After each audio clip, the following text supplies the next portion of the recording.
Good afternoon, ladies and gentlemen. This is Richard Martin with the wake-up call on Monday, the 8th of October at 2 p.m., I wish, from Singapore.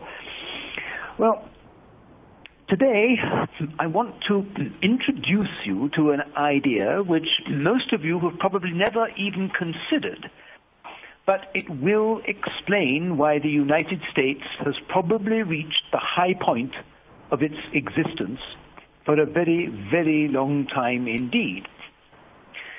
So I'm going to expand on something I discussed last week when I talked about automation being ultimately responsible for the permanent loss of jobs in the system.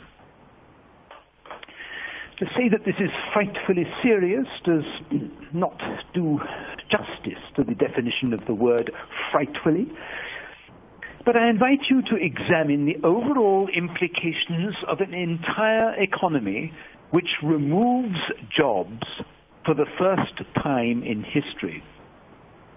A fascinating article in the Financial Times by Martin Wolf, entitled "Is Unlimited Growth a Thing of the Past?", drew my attention to the dawning realization that we may be looking at the first stages of another multi-century period of a kind of dark ages where nothing very much happens economically. Now, I've mentioned this possibility before, but I think it deserves further examination. As Wolf says, talking about the hypothesis of Robert Gordon of Northwestern University, and I quote, "For most of history, next to no measurable growth in output per person occurred. What growth did occur came from rising population. Then, in the middle of the 18th century, something began to stir. Output per head in the world's most productive economies, the UK until about 1800 and the US thereafter, began to accelerate. Growth in productivity reached a peak in the 2.5 decades after World War II. Thereafter, growth decelerated again, despite an upward blip between 1996 and 2004. In 2011, according to the Conference Board's database, US output per hour was a third lower than it would have been if the 1950 to 1972 trend had continued. Professor Gordon goes further. He argues that productivity growth might continue to decelerate over the next century, reaching negligible levels. The future is unknowable, but the past is revealing. The core of Professor Gordon's argument is that growth is driven by the discovery and subsequent exploitation of specific technologies and, above all, by general-purpose technologies, which transform life in ways both deep and broad.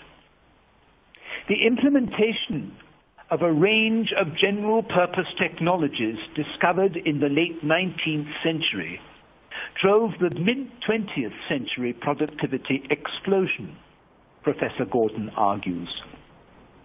These included electricity, the internal combustion engine, domestic running water and sewerage, communications, radio and telephone, chemicals, and petroleum. These constitute the Second Industrial Revolution. The first, between 1750 and 1830, started in the UK. That was the age of steam, which culminated in the railway. Today, we are living in a third, already some 50 years old, the age of information, whose leading technologies are the computer, the semiconductor, and the internet. Professor Gordon argues that in its impact on the economy and society, the second industrial revolution was far more profound than the first or the third. Motor power replaced animal power across the board, removing animal waste from the roads and revolutionizing speed. Running water replaced the manual hauling of water and domestic waste. Oil and gas replaced the hauling of coal and wood. Electric lights replaced candles. Electric appliances revolutionized communications, entertainment, and, above all, domestic labor. Society industrialized and urbanized. Life expectancy soared. Professor Gordon notes that little known is the fact that the annual rate of improvement in life expectancy in the first half of the 20th century was 3 times as fast as in the last half. The second industrial revolution transformed far more than productivity. The lives of Americans, Europeans, and later on Japanese were changed utterly. Many of these changes were one-offs.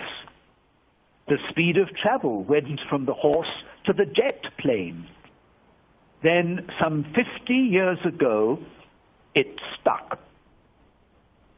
Urbanization is a one-off. So too is the collapse in child mortality and the tripling of life expectancy. So too is control over domestic temperatures. So too is liberation of women from domestic drudgery. By such standards, today's information age is full of sound and fury, signifying little. Many of the labor-saving benefits of computers occurred decades ago. There was an upsurge in productivity growth in the 1990s, but the effect petered out. In the 2000s, the impact of the information revolution has come largely via enthralling entertainment and communication devices. How important is this? Professor Gordon proposes a thought experiment. You may keep either the brilliant devices invented since 2002 or running water and inside laboratories. How about throwing in Facebook? Does that make you change your mind? I didn't think so. I wouldn't keep anything invented since 1970 if the alternative were to lose running water. What we are now living through is an intense but narrow set of innovations in one important area of technology. Of course it matters. We can, after all, see that a decade or two from now, every human being will have access to all of the world's information. But the view that overall innovation is now slower than a century ago is compelling. So let's see where this analysis takes us. First, and what should be of most concern to Americans, the U.S. remains the global productivity frontier, and for quite a long time now, the advance of the frontier has at the very least slowed, if not stopped altogether. Catch-up worldwide is now in progress. Second, this catch-up process could still drive global growth at a high rate for a long time, resources permitting. After all, the average gross domestic product per head of developing countries is still only a seventh of that of the U.S. Third, Professor Gordon notes further obstacles to rising standards of living for ordinary Americans.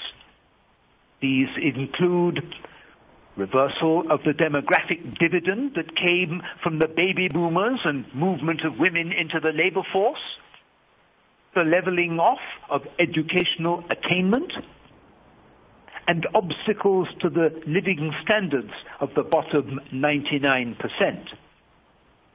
These hurdles include globalization, rising resource costs, and high fiscal deficits and private debts.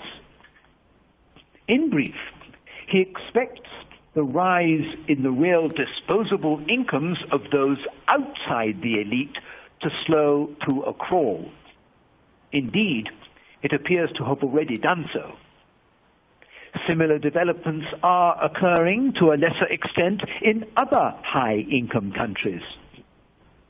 For almost 2 centuries, today's high-income countries enjoyed waves of innovation that made them both far more prosperous than before and far more powerful than everybody else.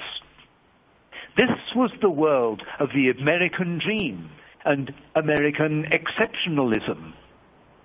Now, innovation is slow and economic catch-up fast. The elites of the high-income countries are quite satisfied with the conditions thrown up by this new world. The rest of their population likes it vastly less. Get used to this, ladies and gentlemen. It will not change.